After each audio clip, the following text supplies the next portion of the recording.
Hello दोस्तों, स्वागत है आपका हमारे इस यूट्यूब चैनल पर।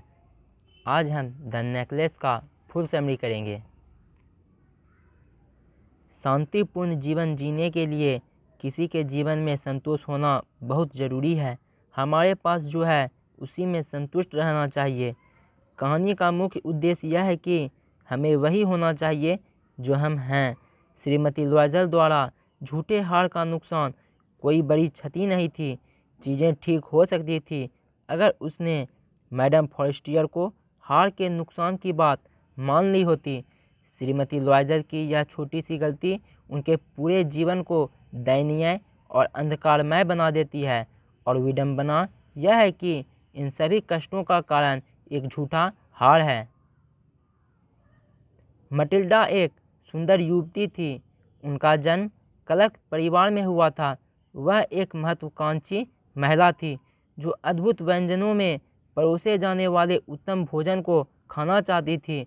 वह अपने बहुत से संतुष्ट नहीं थी और हमेशा दुखी रहती थी। मिस्टर लॉयजल एक साधारण व्यक्ति है जो क्लर्क के रूप में काम करते हैं। वह अपनी पत्नी से प्यार करता है और उसे खुश करने के लिए सब कुछ करता है।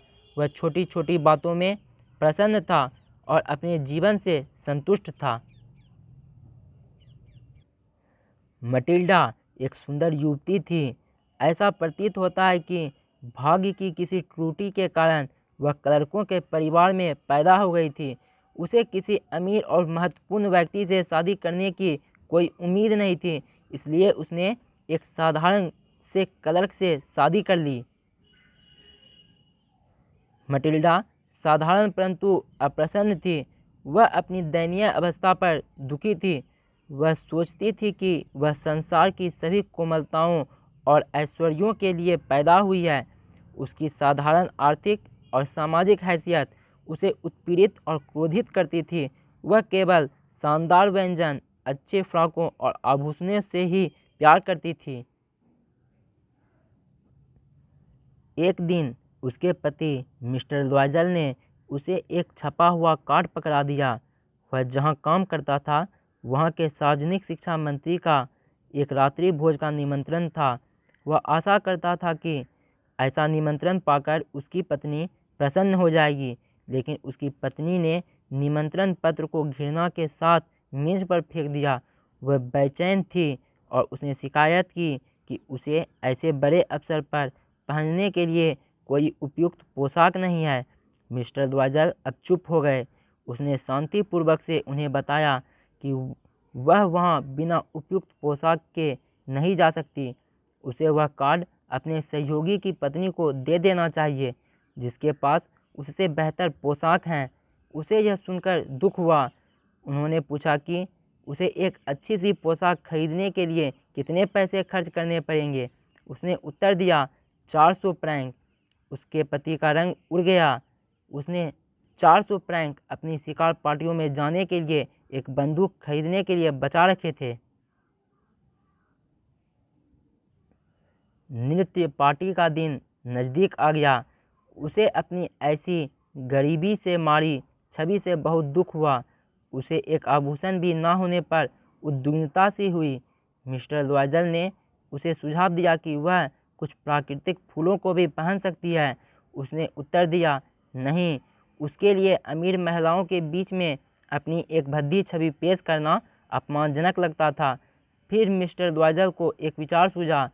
उसने उसे कहा कि वह अपनी अमीर सहेली मैडम फॉरेस्टियर से गहने उधार ले सकती है।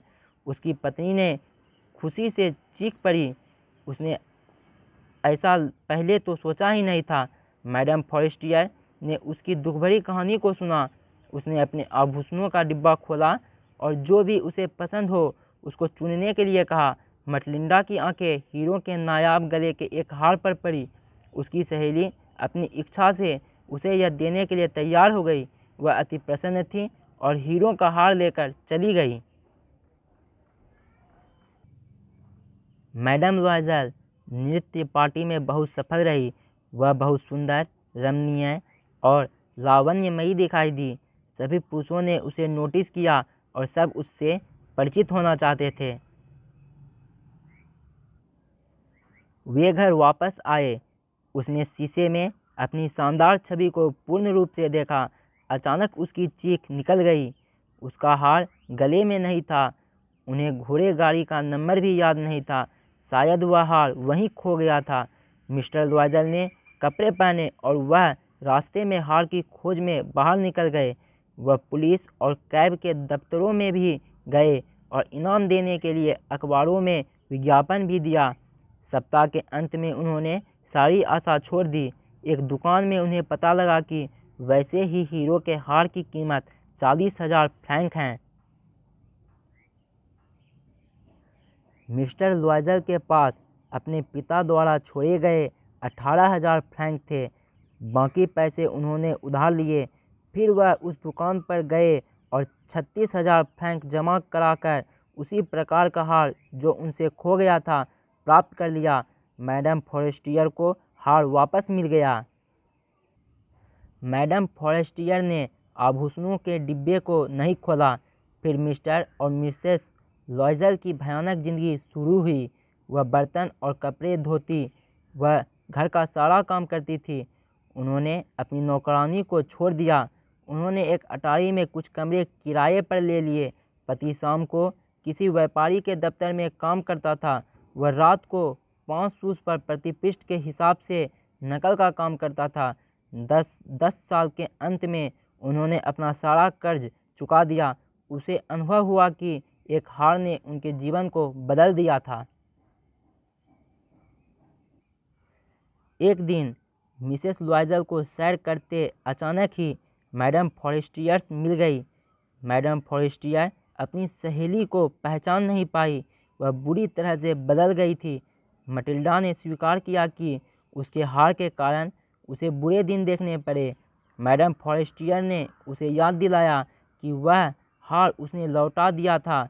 फिर मिसेस लॉयजल ने सारी कहानी सुनाई। उसने उन्हें बताया कि उनके खोए हुए हार के बदले दूसरा हार देने के लिए उसे किन किन परेशानियों का सामना करना पड़ा। उनका सारा जीवन हीरो के उस हार की वजह से दयनीय हो गई। मैडम फॉरेस्टियर ने सहानुभूति दिखाई और उत्तर दिया, ओह मेरी बेचारी मटिल्डा, मेरे हीरे नकली थे। उस नकली हीरो के हार की कीमत 500 फ्रैंक से अधिक नहीं थी। तो दोस्तों, मैडम द नेकलेस का फुल समरी कंप्लीट हुआ। दोस्तों, आप दूसरे चैप्टर्स का भी समरी चैनल के प्लेलिस्ट में जाकर देख सकते हैं और इससे रिलेटेड वीडियोज़ के लिए चैनल को सब्सक्राइब करें और वीडियो को लाइक और शेयर करें। अगर आपको इससे जुड़ी कोई डाउट हो तो कमेंट बॉक्स में ज़रूर लिखें।